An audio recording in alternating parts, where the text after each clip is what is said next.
Hello everyone, हजुरहरू सबैलाई मेरो तर्फबाट नमस्ते। फेरि पनि स्वागत गर्दैछु हजुरहरूलाई मेरो अर्को एउटा मिनी ब्लगमा। र आजको चाहिँ रेसिपी भिडियो हुनेछ। आज चाहिँ म बनाउँदैछु चिकन ग्रेभी। त्यसको लागि मैले यहाँ सबसे पहिले चिकनलाई अच्छे से मजाले बोइल गरेँ।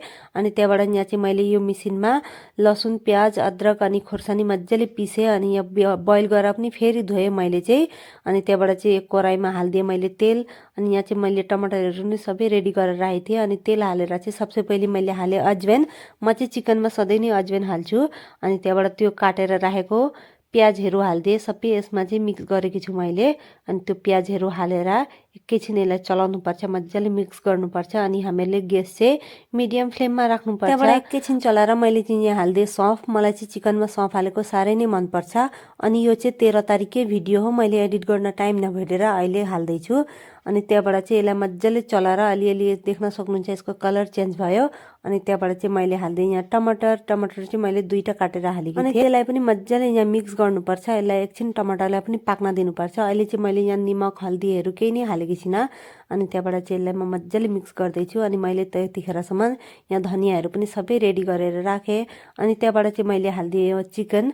अनि चिकनलाई पनि मजाले मिक्स गरेर यसलाई चाहिँ मैले एकछिन ढाके यस्तै छोपेर राखिदिएँ। यसमा चाहिँ मैले अझैसम्म निमक, हल्दीहरू केही हालेकी छैन। यो एकछिन पाक्छ अनि त्यहाँबाट चाहिँ एकछिनमा हालिदिन्छु। अनि मेरो चाहिँ एउटा यस्तो आदत छ भने नि जे पकाउँदा पनि अलिकति किचन चाहिँ लेत्रै हुनै हुँदैन। मलाई चाहिँ बार साफ गर्न मन लाग्छ। अनि त्यहाँबाट साफ गरिसकेर यहाँ चाहिँ मैले निमकहरू हालिदिँदैछु।